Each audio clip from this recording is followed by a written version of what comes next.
Hey, Biff, why does Waldo wear shirts with stripes? Why are we doing this? Why does Waldo wear shirts with stripes? He doesn't want to be spotted. Doesn't want to be spotted. Just kill me now. Just kill me now. All right.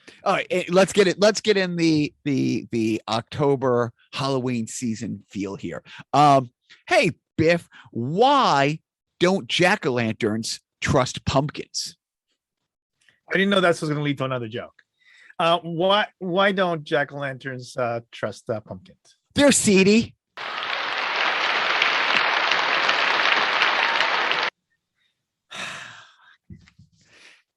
And with that, I welcome all to Carnivore personnel. Hello, my exacerbated friend Biff. How are you? I'm doing fantastic. Yeah. This is Jacques, and I think I know the reason why I joke with this podcast. But speaking of, how great was it to have it was fantastic. It was absolutely fantastic. Great to see obviously we got to see him on the video, and everybody got to everybody, is it, what's the count now? Whatever. But all four of you got to hear Joe. It was, and obviously it was really the appropriate subject, as sad as it was. Somebody who's a lot more studied in the comedy genre than I am. So no, it was funny. Just editing back the next day. Yeah. Was just hysterical. It was great. And so sometimes we record the sideshow first, but we did it this week. But after we're done with this, we have a local comedian coming on. I don't know if I should say local, but a New England staple. Greg Bogus, very excited about that. So tune in next week to hear somebody who does funny for a living. Yeah. Versus me. So it's funny. I had sent Biff and the FNH/Joe crew this morning a shot of me giving blood. And I know Biff is a big giving blood. I'm sorry. I don't mean to diminish your giving platelets kind of guy. Yeah. Yeah. Well, so couple things, right? So number one, I actually, in a previous job, I worked with I guess I'm not supposed to name client names, but it just happens to be maybe the largest provider of blood supply in this country. And so I'm very and that's kind of started me on this path of very regular blood giving. It's been a while for a combination of reasons, but COVID probably being one of them that's made the scheduling a little bit tougher for me. But obviously I remain loyal to that group. So I used to give platelets on a pretty regular basis, not as regular as it could possibly be, but once every 6 weeks or so, I would give platelets. And the big thing about platelets is that I get all of my red blood back. So it doesn't wipe me out for, like, if I have to, play Friday night hockey the next day or a couple days later, it really has no impact on that because I still have the iron level, that's in the red blood. The oxygen transport really hasn't been diminished. So I liked it a lot, even though it was a bigger commitment on my time. And I think it's actually a bit, the organization actually preferred that because it actually we're getting straighter to the end product that they're really going to be using. So maybe you can answer this. So I do what's called the double reds. Yep. And when you say you give platelets every 6 weeks, I can only give. So a regular donation you can do, maybe it's different state to state, but here it's all once every 8 weeks. Like if I just want to give regular blood, I could only go once every 8 weeks. Because I do this thing called double reds, it's every 16 weeks. Right, that's correct. Yeah, so because that's regular blood essentially takes a certain amount of time for recovery, right? The body has to kind of replenish that supply. And so with whole blood, which is your typical one where they just essentially it's the reverse IV where they stab you and then the blood flows out of your veins into their bag, and that's kind of the standard one. What they're doing with you is they pump the blood out, and then they just take the red blood cells out and then give you the rest of the fluids back. So that's the platelets and the plasma you get back. And so those are the people. I think those are the things that are really, really needed for a lot of I think the actual blood loss thing. That's like the oxygen transporter aspect of it. I think that for the blood loss, I think that's the product that they use. The stuff that I use is for other types of replacement therapy, I think. So what eventually happens is that even when you give your regular blood, they send that blood. It's not, they don't do this thing where, except in very, very rare emergency cases, where they hook one person up to draw the blood and pump that blood straight into somebody else. They go through a process, manufacturing process, and separate out all the components. And so then one of the components that they get out of it is red blood cells. So you've already done that separation for them. So once again, people who do what you do, it takes a little bit. Your blood donation takes longer. What is it, like about maybe an hour and a half? No, it's I every time I go, they always tell me what a really good bleeder I am. Oh, okay. like, yes, you can ask everybody who's ever punched me in the face on the ice. I bleed like a mother. Yeah. Anyways, about 40 minutes, about a half hour to 40 minutes. So but you like just end to end, right? There's like all this stuff that you have to do.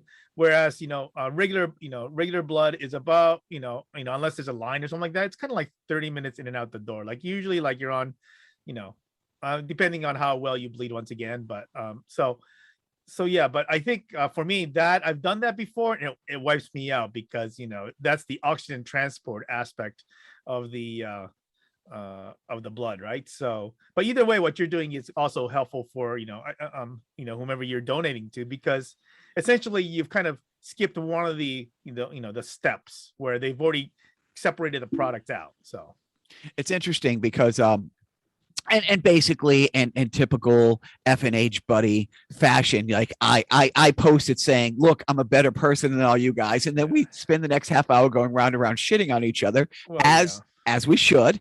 And then Paul Ruger, piped in, actually giving a heartfelt thing because he's actually been the recipient when he had a heart transplant. But it's funny because, we did that thing a while. I think you and I went to UCLA because essentially whatever they were using. Masnick. Masnick did too. I guess he was trying to balance the karma scales, but it's funny because I didn't respond to one of your texts asking, but how many cookies did you take? Oh, well. And the reason I didn't respond is I was waiting for tonight because, it's not a big announcement. Biff's not a big announcement, but I hit my goal was to be in my size 36 jeans by the time Thanksgiving rolled around, and 34 jeans by Phoenix. Right. I as of late last week got into my 36 jeans comfortably.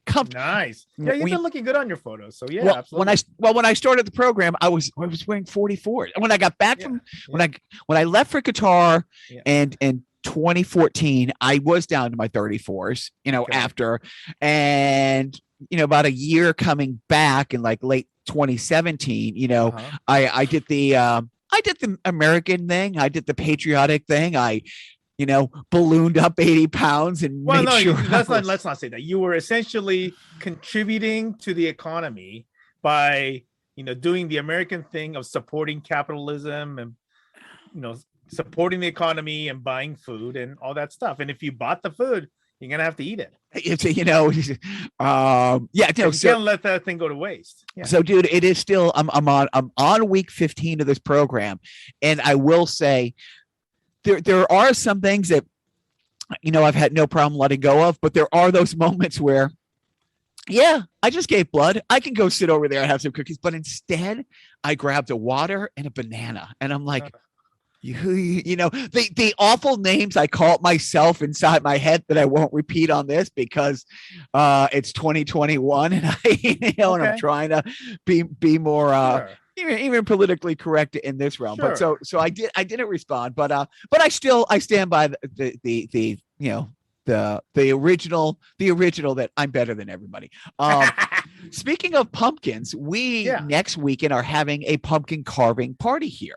Nice. And we reached out, we'll have like 15, 20 people here, some kids. The management is all about Halloween. As you know, like our house is year round, like, skulls and creepy stuff and all this stuff. But she had a nice, small COVID safe outdoor carving thing last year. This year, it's going to be a bigger thing. We invited friend of the podcast, Paul's family, the professional. She invited the mom and the kids, but purposely uninvited Paul, said he's not welcome. It will be too embarrassing for everybody else. So, so it was funny. It was, to Paul and his wife. It's like, you can't come, Paul. You will be, unless you're willing to carve left-handed. You cannot come and embarrass us, but it's full on Halloween here. I don't know what you're planning on doing. So strangely, I mean, and you've been to my house. My house is in a residential neighborhood, yet we've never had many trick-or-treaters. And last year we had 0 coming down our street. Zero. So I don't know what's gonna happen this year. I think in general, Halloween is on in general, I think. And, LA County is in pretty decent shape all in all. So I think that's going to continue. But, we'll see if anybody shows up this year. So we don't get trick-or-treaters where we live because we live on a very busy street. But we do. Like I said a couple of weeks ago, we are that house that has a whole lawn full of inflatables. Like a house down the street from me on the way to the grocery store had a 15-foot skeleton. We've been looking for that. Management has been looking. I got a 12-foot Grim Reaper, but there's a 15-foot skeleton. There's 3 of them. Monstrous. It's like, what the hell? Where did they get that? But I did go by a house the other day that had a makeshift fence, like their yard doesn't normally have fencing. They have this chain link but it's like a 10-foot high fence, and they have absolutely the most gory, like zombies climbing the fence thing. And so it's like, it's great. I mean, I'm glad that we will have, a semblance of, I don't know if they're doing haunted houses, and I don't think, we would go in them with the boys just yet, people jumping out, but it's coming back. So I sent out a tweet today, Biff, management. I was working today. God bless you. Management, let me tell you, reason 614 why people really suck as a whole, as a general rule, overall. We love the show Ted Lasso. I make no bones about it that I do not want anything for Christmas. What I ask for every year for Christmas is, don't get me anything. I got all the shit I need. This year, the only thing I've asked management for is an AFC Richmond Roy Kent, jersey. He's my favorite, my favorite character on the show. Oh, that's a character from the show. Yeah. And if you watch the show, you would love him. Like last season, he was like the guy at the end of his career, but a real fan favorite, but a tough guy, kind of it's kind of like a 38-year-old Marchand. You know what I mean? Sure. And now there's more like, maybe Thornton, but sure. Yeah, we're going with Sean Thornton. We'll go with Sean Thornton. And but no, not Sean Thornton, because he's a nice, likable guy. This guy is angry at the world all the time. He speaks in grunts. And anyways, he's a great person. So management and I love the show. The season finale drops at 3 a.m. Friday mornings. Okay.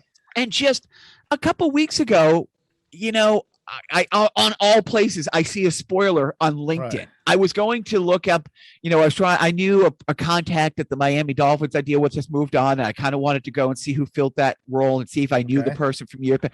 And I'll say, I go into LinkedIn, and it wasn't a big spoiler, but there was a spoiler there before I saw the show. And as we've learned, you know, one of the reasons management stopped watching Walking Dead is, you know, we were back in LA, and it airs 3 hours earlier on the East Coast, and people that she loves in real time on Facebook. Oh my God, I can't believe that Patrick just died. Yeah, I don't know if that's a person on the show. You know what I mean? It's like, dude, no, I get it. Yeah, it's like, what the? So we set our alarm. You know, we do a running. You know, we go running. 2 or 3 mornings a week. We got up at the same time we would normally go running. All right. to watch the show. The show. And, look, we'd rather watch it on Friday night when she's home from work and we're eating dinner, Yeah. and but we had to get up at like 5:30 in the morning to watch it at like 6 a.m. just so D-bags wouldn't. And honestly, well, to be fair, you decided that you would rather wake up at the crack of dawn rather than to stay off social media all day.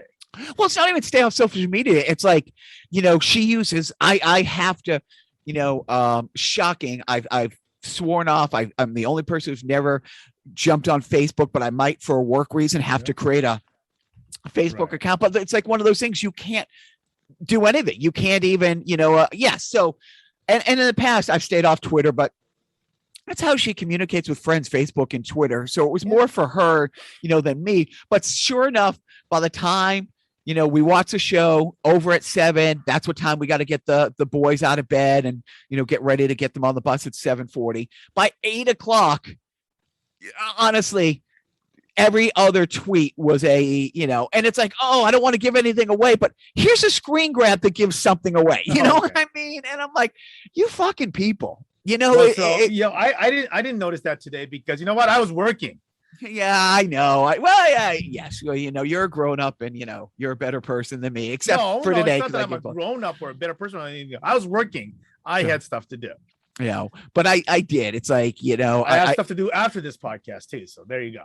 And I did. I called like management on the way, I had to go to a meeting on my way to get blood. She was on her way to work. I'm like, I'm so glad we did that because, but literally, if you post spoilers, within 24 hours of a show being aired, that's worthy of being tarred and feathered, I think. Let's bring back tar and feathering people who do that.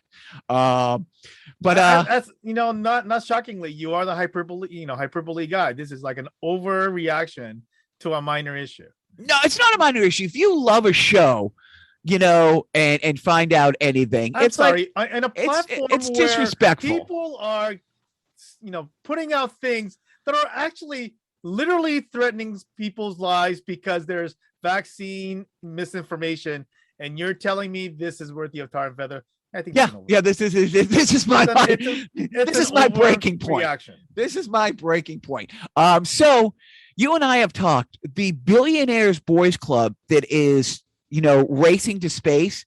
Each one of them can go fuck off more than the other. All of them are pieces of shit.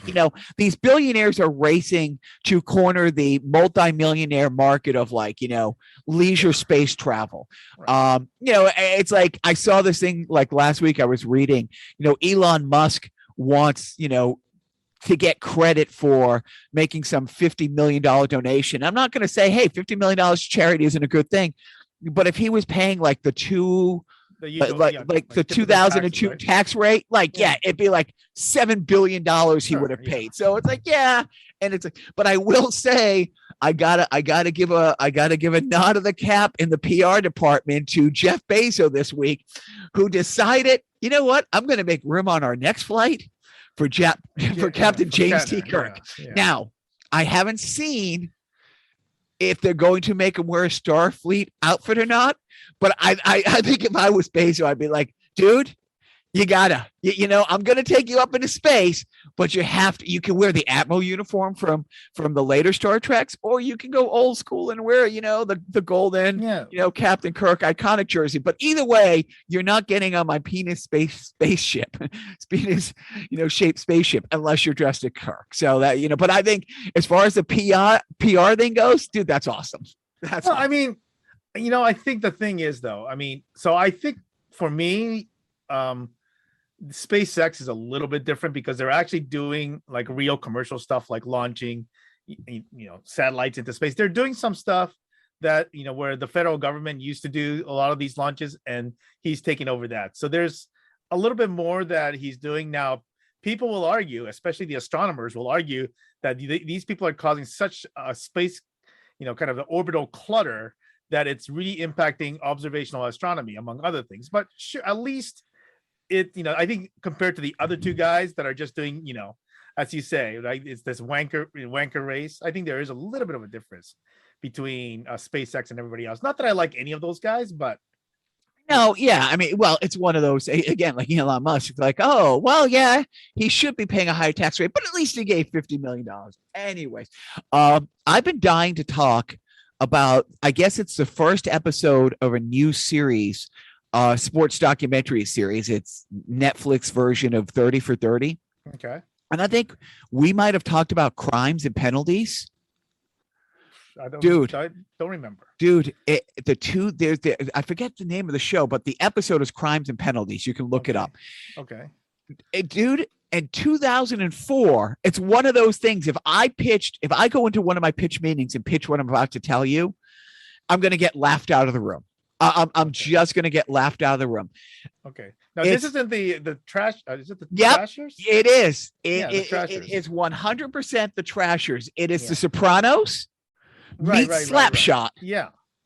And I can't get enough. And it's funny because I called my sister the other day and she goes, oh my God, I was going to call you because somebody, she works at the library. Somebody's like, you like documentaries, right? My sister's like, yeah. You like hockey? You got to watch this. Yeah. And she called me. She was going to call me like the next day after I called her. And I'm like, dude, it truly is the most mesmerizing thing, sports doc I've seen in a while. And the long short of full-fledged, forget about it, crooked nose, works in the trash industry, mob guy, bought his 17-year-old son a minor league hockey team because his son was playing high school hockey his senior year, got injured and couldn't play hockey anymore. So to make him feel better, it's like, well, I'll buy him a hockey team. The most amazing thing is this kid with dressed like he wanted to be like Eminem. So back in 2004, the sideways hat, the chains, just look like, a complete wanker.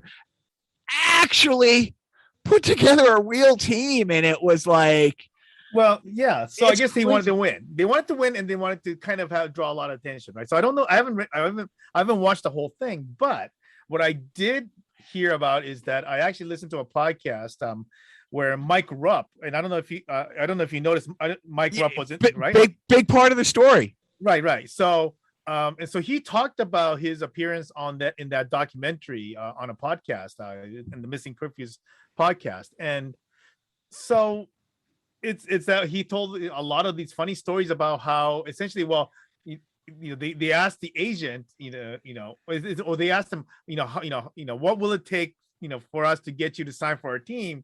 And he goes, well, that's the kind of stuff my agent handles. And so, so Rupp tells, the guys, okay, so I told, pass them off to the agent. Then the agent calls me up and he goes up to me, hey, where did you find these guys? Because, they, they said, they wanted to pay you in cash. It's like, what? Now for the 2 of the 4 listeners who aren't big hockey guys, who is this player you're referring to? So Mike Rupp is actually a former NHL player. He's actually an analyst on NHL Network. So if you see this, not that it's an uncommon look, but this shaved guy with a mustache and a beard, well-spoken guy, Mike Rupp is one of the regular analysts on the NHL Network, and he's kind of known for as a rookie scoring the game-winning Stanley Cup winning goal for New Jersey in 2003. I think it's a 2003. It's the 2003 Game 7 against the Ducks. Yeah, and it's funny because here it is, this documentary is 17 years later, and he's like, I'll be going into Madison Square Garden for an event, and somebody will come up. It's like, oh my God, when you were on the Thrashers, and he kind of turns like 90 degrees and points. He goes, I won a Stanley Cup like 10 miles over that way. Yeah. And obviously the circumstance was a weird one. So that year, and hopefully I'm not giving away any spoilers, but the reason why an NHL player would even do that is because the NHL was on strike that year. So it's just one of those things that, kind of came along. Were you the genius who walked into the FNH locker room and gave out the Toronto Maple Leafs undefeated T-shirts? No. That's somebody else had that. Yeah. Okay, because I got one of those 2004 undefeated, T-shirt, and that was awesome. No, it's so dude. So one of the things that happened. Great documentary. So So, and the other hilarious thing, and I don't know if the documentary covered it because I haven't watched the documentary, but I guess one of the things that they do like to do was fight a lot, right? And they got some legit fighters in there. They got legit fight. Right. Well, it's funny because this kid growing up loved wrestling, and his father would have like his 10, 11-year-old birthday party. Dude, we're talking The Rock showing up at his house for his birthday. Like his father's paying A-list WWE wrestlers to show up at this kid. So he did. He put together Slapshot. But he went out and got a real NHL bona fide, second line to play. Well, they try to get. Did they mention they try to get Donald Brashear? They did try to get Donald Brashear. Yeah. They also got. Stop! Don't say it. Keith Gretzky. Like Keith Gretzky, you know. I mean, who we will get John on at one point. Our good friend John, not to talk his legal career, not to talk anything, but he will break down the one of his prize gifts of all time is we got him I think a bunch of us chipped in and got him a Gretzky Ricky card. Oh, right. I guarantee you, if it's not still displayed on his desk, it's in the top drawer of his desk. And of course, I'm talking Brent. So that was great. Another thing that I watched this week. And just to prove that just because there's masks and capes and tights and superheroes or in outer space, I don't love it. But I do. I've absolutely can be objective when it comes to certain stuff. I do not love. I think you're wrong, but okay, go ahead. What If the new Marvel series What If, which is okay, but it's a reimagined. I understand. Series. It's pretty cool, right? It's that essentially.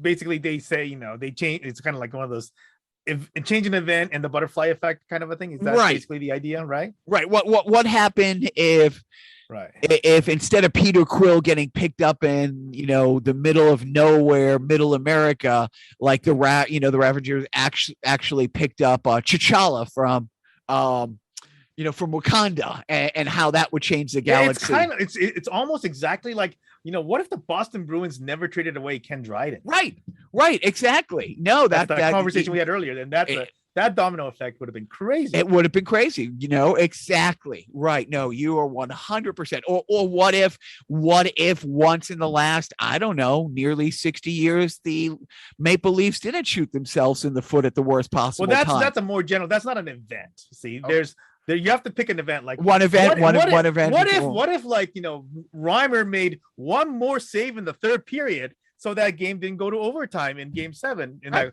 that's how you have to say it. You have to if Bill Buckner actually picks up the ball and touches, first base in the '96 World Series, and the Red Sox beat that drought, do they go on to win 3? In the beginning of this century? Who knows? But anyway, I want to like it, and it's been kind of hit or miss. Some episodes have been kind of interesting. It's like, what if the Avengers were victims of a zombie outbreak, and now you got a zombified Captain America, zombified, that was kind of a fun one. So your son is out of school age, so you're not dealing with certain things. Dude, are you familiar with the quote unquote TikTok challenges that has been plaguing schools this year across the country, maybe across the world? Oh, I saw some TikTok challenge and I can't remember what it was. It was called the first. So kids haven't been in school across the globe for a year. Right. And now that people are back, they're making up for lost time of being stupid assholes. Yeah. It started a few weeks ago, because school's only been in session 5 weeks. It was called the swiping challenge, where you had to go in and like swipe things like a fire extinguisher from the school or a sink. A sink from the bathroom, like actually major damage to schools. And here's the great thing, but you had a videotape yourself doing it, but in the midst of the pandemic, there was that TikTok lick challenge where you had to go into like grocery stores and lick. Oh, that's the one I was thinking about. Yeah. Well, so the COVID lick challenge, I remember. That's it's like, holy fuck. So it started off okay. So about 2 or 3 days ago, one of my sons mentioned something, and I'm like, are you fucking kidding me? And then the next day or the day after, on like the local news radio, I hear, oh, and I think it's called the Smack a Teacher Challenge, where you're supposed to videotape yourself walking up and smack a teacher. Jesus. Like, but here's the fucked up thing. It's like, not only are dumbass kids doing it, which what's that word? Oh yeah, assault. They're videotaping themselves do it, because you can't just go on TikTok and say, hey man, I smacked my English teacher upside the head today.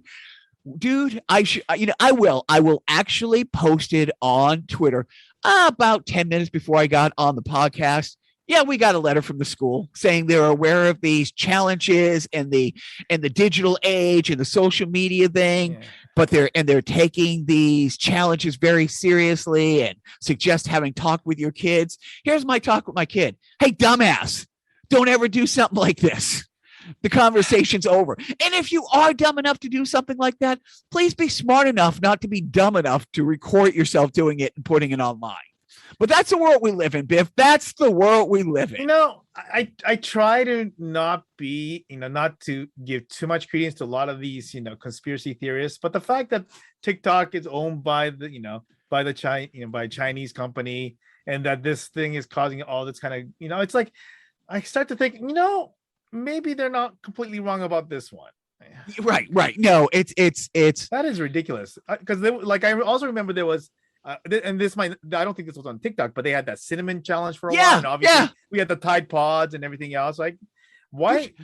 When Rob Gronkowski has to be the voice of reason to post something to say, hey, please don't eat Tide Pods. You know what I mean? It's like, Biff, this is why we can't have nice things.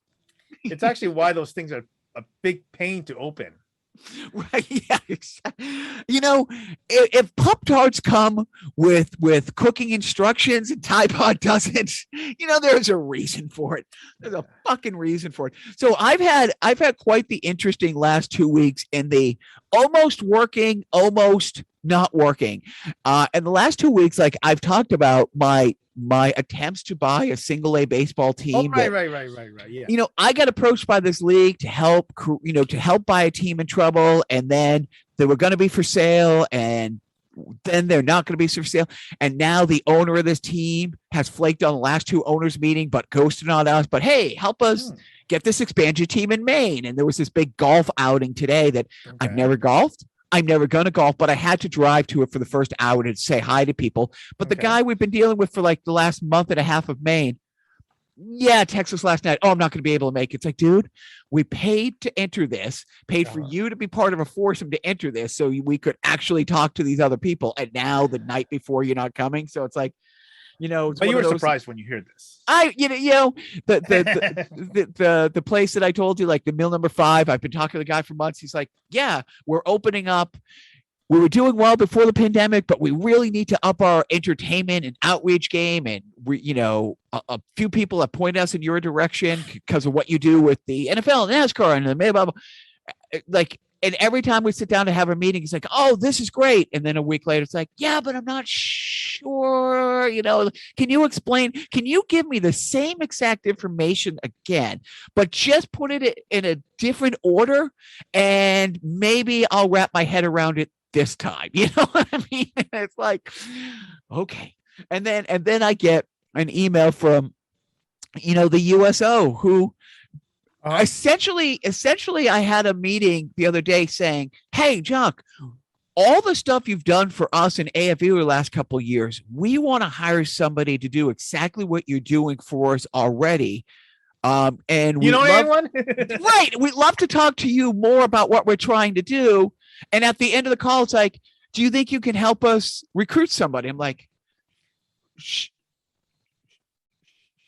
It's like, why? Wait. So they've essentially invited you to Dick Cheney this thing. Is that what you're telling me? Pretty much. Is that what you're telling me? And I'm just like looking at, and I'm like, be polite. And in my head, I'm like, there's all these, people, like there's people with this kind of experience, but with what you're doing, they really have to be familiar with a lot of these war zones, like, or these military areas, like, the Middle East. And, in terms of, people with experience, like in that area, or maybe even somebody who may have lived there for a while. Yeah. Well, and she basically like, we need somebody with a production background. I produced a couple concerts for them. We need somebody who understands what a mission statement is and what it means to like, the outreach to the people on basis. It's like, I've got on a plane and traveled around the world to go to your base. Yeah. And like I said, so did you outright ask them if you didn't just outright ask them? Well, I can do that. Well, I left it at that. I'm like, well, I did that. I'll be happy to consider it. I did. I said, oh yeah, I got somebody in mind, I could set up a meeting. Hold on a second. Let me check their availability. And I just took my calendar off the wall behind me. And I'm like, I'm free next Tuesday. And the woman was laughing. And I'm like, she's like, oh, well, I didn't know if you were, blah, blah, blah. And I'm like, you know what? I said nicely, I'm like, it's a long weekend. Let me wrap my head around it. And let me circle back to you.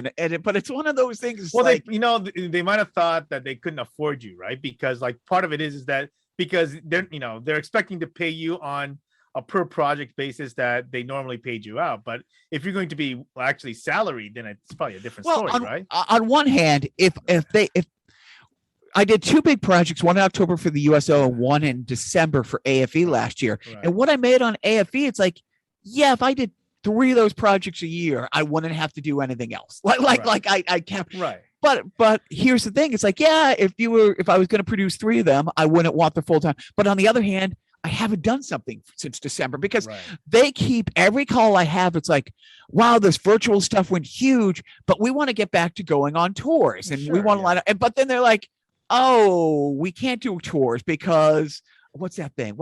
Oh, right. COVID. That's plaguing the globe. It's funny because it was about fake news. About a month ago, they're like, yeah, we started this tour and 3 days into it, canceled this big, Japan, Korea tour. I'm like, oh, you canceled the Japan tour? You mean the country that was trying to get out of hosting the Olympics this year because 90% of the people said the people didn't want it. The government was 100% for it, right? Right. Right. But that's the thing. It's like, and so anyways, it's been a big 2 weeks of big almost, but and now the big almost that I'm following is it turns out the guy who used to live at 1600 Pennsylvania Avenue, after Barack and before Joe, who's trying to because the walls are closing in with this January 6th thing, is trying to exert executive privilege on White House documents. Fun fact. I don't being a Japanese national and a Canadian citizen. You might not know this, but I'm not a Canadian citizen. But go ahead. Oh, you're not. You don't have a Canadian. Do you ever have a Canadian passport? No. Oh, fuck those ice backs in. I hear what you're saying. You didn't say that. I put those words into your mouth. But but it turns out you can't declare executive privilege when you're not the president anymore. So.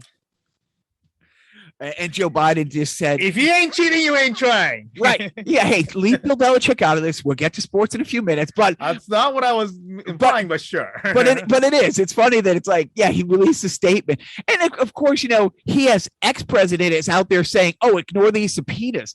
And you know what? If I was Steve Bannon and there was no threat of being arrested for, ignoring a congressional subpoena, yeah, sure, I would ignore it. If the Democrats don't put on big boy pants or big girl pants or pantsuits, whatever you want to wear, no judgments. If Nancy Pelosi can wear whatever the fuck she wants, but if they don't honor those subpoenas and you don't do anything about it, well, then that's on you. If that's 100% on you. If the IRS says, Biff, you owe us these back taxes, pay us if you want. I'm not thinking you're going to reach into the wallet and pay those back taxes. I'm not casting dispersions and saying Biff owes back taxes. Back off, Joe. No, but if but it's one of those things. It's like, if we have a warrant for your arrest, and we would like you to nicely come down to the police station. But if you don't, it's okay. You don't have to. So I am. Yeah, it is kind of wacky though, right? It's like. And I don't know how it's going to play out because didn't he have preemptive pardons for some people, but not everybody, right? Yeah. Well, So, it's like for so I don't know for what crimes known and unknown. right. So I don't know what the scorecard is for those people who are I mean, I would think that if you were granted that that uh all encompassing pardon, then they can respond to the subpoena and it wouldn't matter, right? Well, I mean, in this case, they don't have, no one's saying that's what it is, but he's just flat out telling people, ignore. And it's got to be crazy. One morning you wake up and you are the most powerful person on the planet. You really are. Right. And a few hours later, you're me. You're just some other schmuck, to some extent. But on the other hand, it's even on a local level, I was just reading the other day that the head of like the LA Sheriff's Department said, yeah, we're not going to honor the mandates for COVID. If I will lose a third of my sheriffs if I mandate vaccine policy. Right. Well, I think that's the county sheriff, right? And not the LAPD, I thought. Is that what right? It is? You're closer to it, but so I should be paying better attention to it, but I thought that was Villanueva. But when do I mean, it's like the whole thing. It's like if you're head of a law apparatus and you're picking and choosing what laws you want to follow for you and your own people, it's like, yeah, that's kind of not how this works. We all agree to this set of rules. And if this mandate goes in there, and that's another thing, it's like, okay, well, don't follow the mandate. I mean, good luck getting another job, know. Well, there usually is some kind of these, guidelines on a lot of these things, right? But this is the thing that's distinctive about this is that this is the department basically unilaterally saying that, yeah, we're ignoring what you guys think we should be doing. And part of it is that I think in general, and I think this is pretty consistent around the country, is that a lot of the police forces are against, and not just police forces. I think the first responders in general. I think even the fire side is against, being, against the vaccine, mandate. So. Yeah, but I mean, again, we're not going to go down the rabbit hole. Yeah. It's like, yeah, you have to have the polio vaccination to go to school. You have to, what I mean? All these basic things, but the dumbassery continues. Yeah, it's one of those things where I don't get it.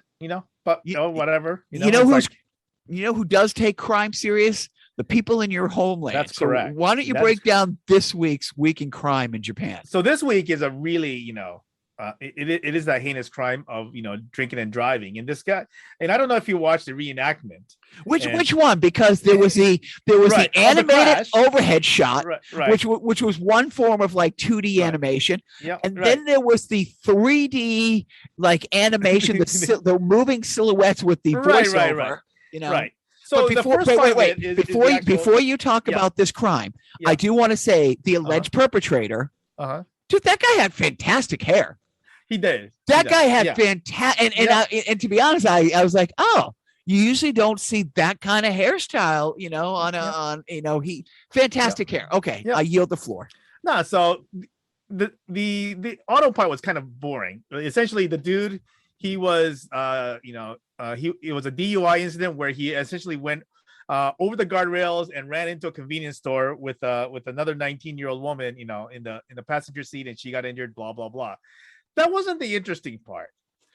He actually then gets on the phone and calls one of his buddies and said, hey, can you just like act like you were the one driving, And so he basically got his buddy to show up and said, oh, I don't know what happened, blah, blah, blah. But, I just must have missed something. And then so basically the dude acted as if he was the one driving. But then apparently the stories didn't really quite add up and everything else. And they eventually decided that, yeah, I think that you were driving and you called the dude and, basically had him act like, he did the driving. So the reenactment of the people kind of talking, interacting, that was. So you saw that little phone thing and whatever. I'm playing, I'm playing stickball in my backyard, Andover, Mass with my friend Ron, circa 1986. Yeah. So 1986, 87. So I got my driver's license late 85, 86. My 14-year-old brother comes running into the backyard, panicked. He wrapped my parents' car around a pole 2 miles away. Right. And he didn't know what to do, so he ran home. My brother was 14. So my brother and I run back You mean, so my brothers now run 4 miles, okay? Right. And we get there with the idea of me telling the cops that I was driving. Yeah. So, because I have my license. Right. And it's like, oh, I got scared. I ran home. And some nice old guy who saw the thing saw my brother's like, oh, are you okay? And my brother's like, yeah, I'm fine. He's like, and the cop's like, oh, why is he okay? It's like, oh, he was driving. I thought you were driving. And then by that point, my brother's adrenaline started to wear off. Yeah, he broke his foot. Oh, geez. And he ran 2 miles home and 2 miles back. And this nice old guy was actually concerned about me. And then it's like we had that thing. It's like my parents had the option of having my brother arrested to get the insurance to cover it, or eat. And it was like their secondhand car. But it's like, yeah, so I can't fault that guy too much because, you know, my brother and I tried the same thing when I was like 16 and he was 14. So if only he had a cell phone. Yeah. What would there weren't cell phones then, but there were car phones. But I wonder what a car phone back in 1986 would have cost at least 3 times as much as that car cost. It was like a secondhand Subaru. So, but and before we move on though, one thing that I didn't, I kind of didn't post it, but and I'm gonna post it into the chat. And if you're on the computer right now, this is actually, if you click that link, it'll take you to a web page that's on the same, and check that out. A gift for your wife. Oh, hey, where is this? This is in an area called Odaiba. So, for our viewers who are not viewers, so the Sanrio, the Hello Kitty store in an area called Odaiba, has gone Halloween mode for the month of October. That's awesome. So essentially everything is in basically black tone. So that is fantastic. How do I get out of this damn window? No, that's fantastic, man. No, she will definitely, loving Hello Kitty, loving Halloween. We're going to Ireland and England next year, and the year after we're trying to get, we're targeting a trip to Japan in 2 to 3 years. So hopefully they do that when we get there. So moving on to random video game reviews.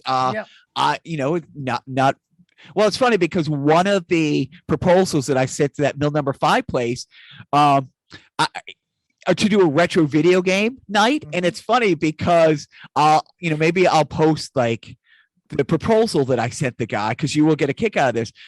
2 weeks ago, I had to bring in a PS4 to have a new USB drive put on the back. And we walked into this. It's a retro video store about 45 minutes from here. We walked in, and my little guy, honestly, Papa, this place looks like Joe's basement. And I'm like, oh my God. So I'm going to call the event, if we do it, a monthly retro video, call it Joe's basement, and and bring in 10, 6 to 10 like PlayStation 1s, Atari 2600s, all that kind of stuff. But as far as the video game goes, maybe I'll have to update. But a friend of mine just texted me the other day. It's like they are releasing, Netflix had a 4-part Resident Evil based on one of their video games last month, and I guess they produced another one that they're going to be dropping next month. Oh, that's cool. I mean, and it was fine. The content was pretty fun. It's really interesting because when I say based on this game or that game, they're in this certain house from the game or this certain map. Right. So when this guy's running from point A to point B, you kind of know what, if you play the game, you kind of know where it's going. Yeah. That's cool. That's actually pretty cool. Yeah, no, so I am. I'm looking forward to, and it's one of my favorite games. It's based on Resident Evil 2. So speaking of baseball, I've swore off Major League Baseball almost a decade ago. And for me, 1994. So because I don't blame you. And for me, and we won't get into why, but I will say, I can't name 3 players on the Red Sox. I can't. But I can say I did hear there was going to be a 1-game playoff with the Yankees. I did not watch it. I did not tune in. But in the middle of the night, when I got up to go to the bathroom, I grabbed the phone and I asked my girlfriend Siri, like, "Hey, what was the score of the Red Sox-Yankee game?" And it did warm my heart a bit.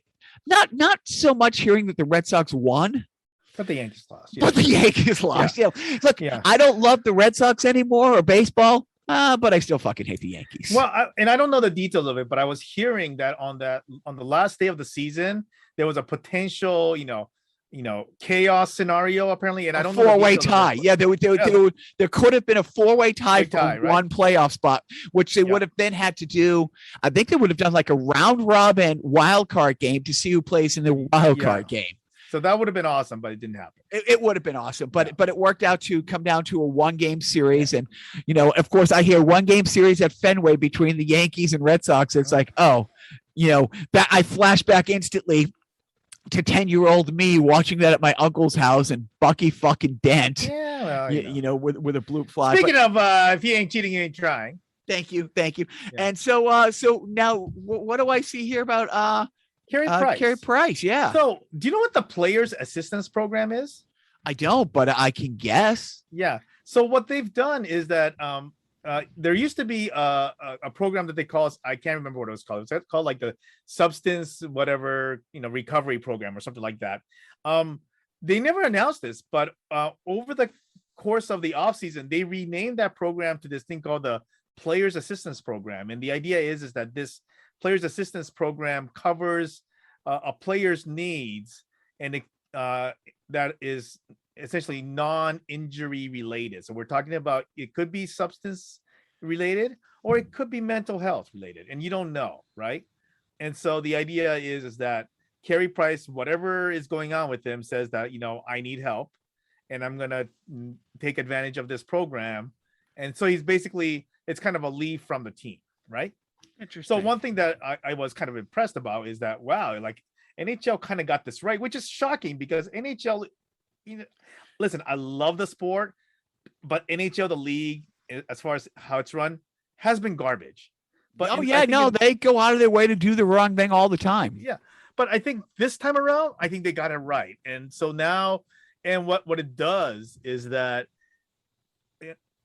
so it basically led to a lot of these announcements that said, hey, listen, number one, this is a good thing that he's, doing this. He's, saying that he needs this help. We don't know what help he needs, but whatever it is, it's good that, he can seek help and, and get it. And number two is that this is what we need as role models, because there are plenty of people who essentially don't know that they can get help or don't think that they should get help. And to see, somebody that some kid might idolize doing this, that might be something down the line. So, and obviously those are, maybe stretches or whatever, or maybe, it, only happened once every so many times, but still, I think it's progress, which I was amazed that, NHL was on the forefront of this. So now, is that the NHL? Is that the NHL or is that the NHL Players Association? It's actually a combination though, right? Because what it is that they have to essentially do it in coordination, right? Because it is a coordinated effort, right? And even the NHLPA did a lot of this wrong, right? So yeah. Well, good. I mean, we're talking a few weeks about Ted Lasso, if you get caught up, but I want to, anybody who watches it, but they touch on like mental health in sports and which is funny because they do that show. They shot that show a year ago. You know what I mean? That show shot a year ago.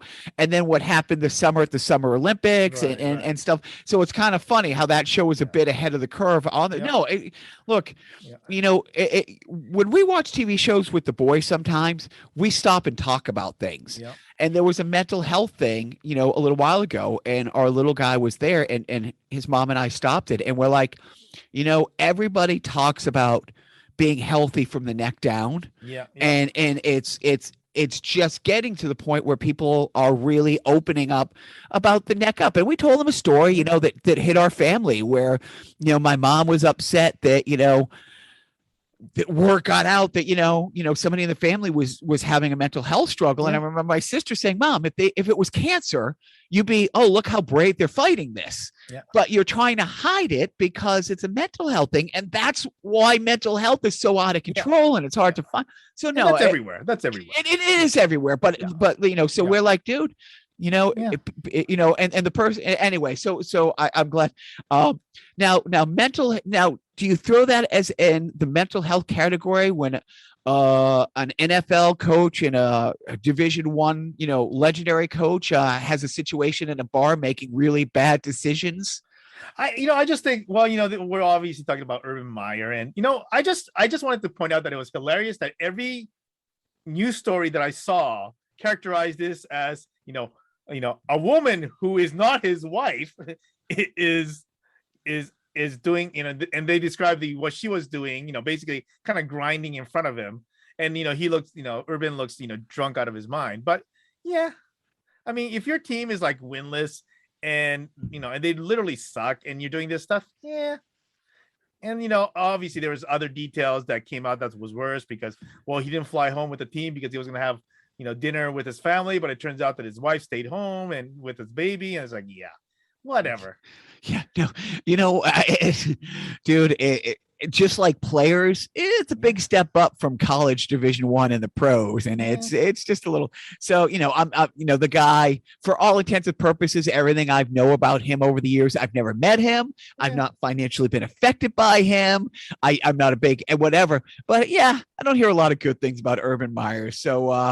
So yeah, and again, getting back to what my sons are facing in this world of TikTok challenges and don't do stupid things on TikTok. You know what, Urban Meyers, be better. Yeah. Be better. What are you watching? I detailed a lot of the stuff I'm watching. What are you suggesting? And I saw that you're also. I'm gonna start Squid Game. My family's been raving over it. I've been wanting to watch it. I just haven't had the chance. They watched it. Are they done with it? No, they're not done with it, but I want to try to catch up with them. And so I'm probably gonna try to catch up tonight since I don't have FNH, but we'll see. We're 2 episodes in, two episodes in. So I won't mention anything except it's Throw My Little Guy that the bad American voice or the bad English voiceover isn't matching the subtitles. So, he's reading the subtitles as he's listening to it. He's like, that's not what they said. And I don't know why you can't get that right. You know what I mean? I don't know why the people who had the English voiceover didn't talk to the caption people and say, hey, and some of it, we've gone back. It's like, dude, they weren't even close. I should do that with some of the Japanese ones one of these days. Cause I never watched the Japanese ones dubbed. If I can. So. I remember having a conversation with you going back like 15, maybe 20 years when Iron Chef, Iron Chef America, like when they first, and I said to you, okay, either the English translation from Japanese to English isn't exactly what's being said, or everybody in Japan is a moron, because the I'm watching American Chef and it's like, and they're having some women say, oh, I like squid. Squid is good. I can't wait to eat squid. I like squid. And I'm like, yeah, I'm guessing if this is a renowned Japanese chef, that she probably said something more eloquent than that. Yeah. And, so bad typos. So again, I'll just say watch Ted Lasso. It's great. It's beyond great. And parenting tip. Do you got one? Not this week. Okay. So, my kids are back in school and I'm setting some parameters with the boys. It's great that they're making friends and starting to go out. And I do not mind being the dad who drives everybody around. I don't. Okay. And in fact, I kind of like that because I know where you're going and I know when you're coming home. But one thing is, it's interesting in our town because it's so diverse.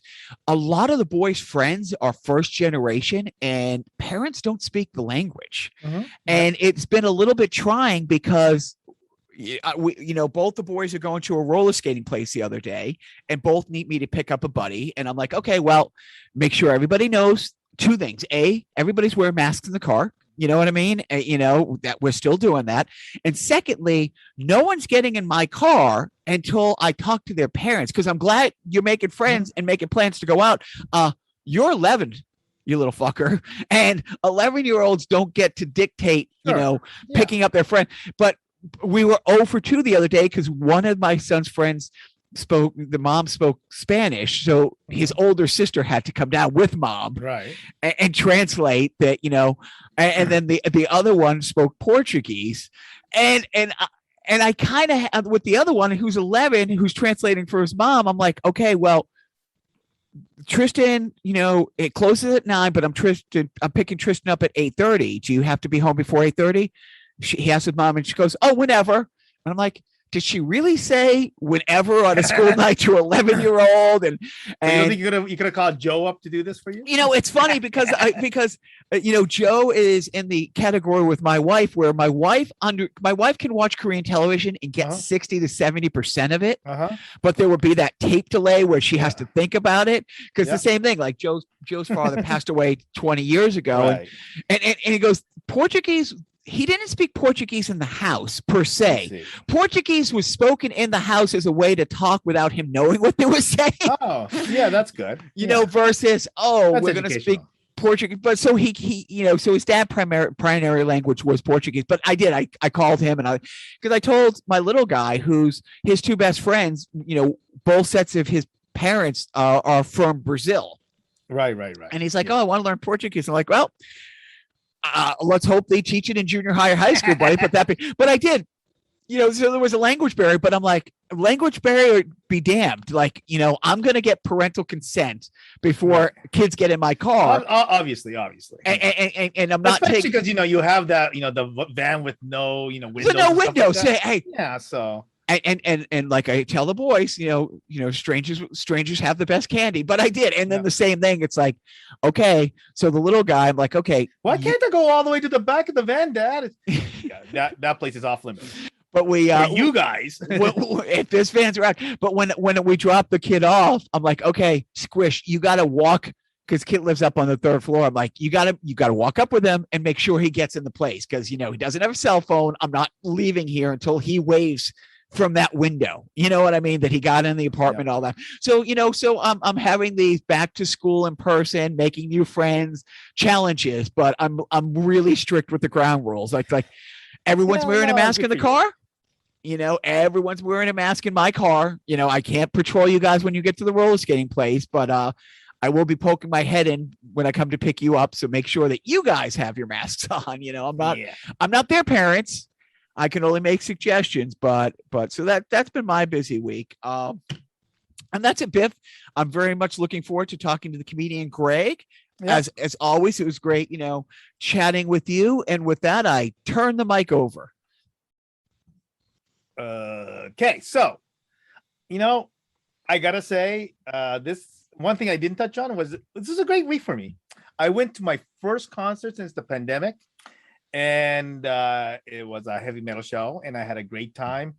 And there is a little bit of that pent up thing that you get. I'm sure everybody has dealt with this, and obviously, many of you who've been working from home and had that kind of, always locked up and being in the same place thing for the year and a half. It gets old. And when I got out there, and had that 2 hours of that release. I came back tired, but a very changed man. So, I think as we go through all of this, I just want everybody, don't forget. Take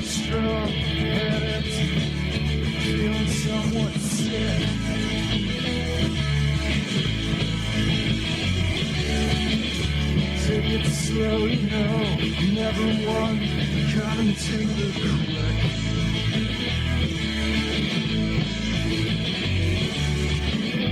Pull back, I'm having trouble with my words. It's hard to speak without a cause. Between a pregnant pause, this and was is where I'm lost. Jesus in the basement, playing silly games like ours. The open arms.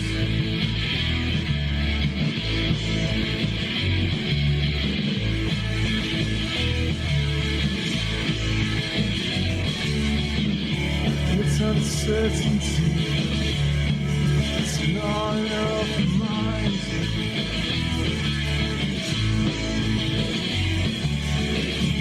No one knows and no one cares. Still not sure that I'm not fine.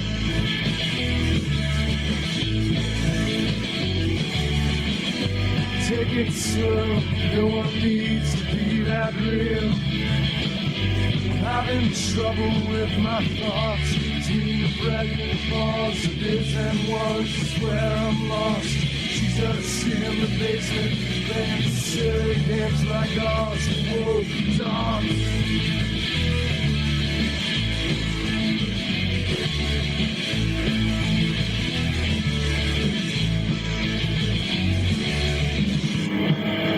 knows the way I think, but I'm not sure I care. She knows the way I feel, though I'm feeling she's not there. Between the pregnant pause of his and words is where I'm lost.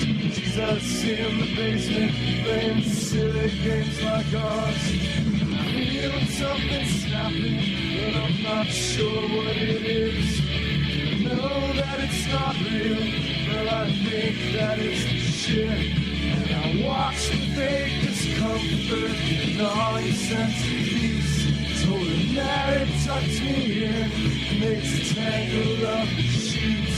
So I read my mind till eyes it fills the bucket. Ready knots in time, you can cook it, I can fuck it. So I read my mind till eyes it fills the bucket. Ready knots in time, you can cook it, I can fuck it.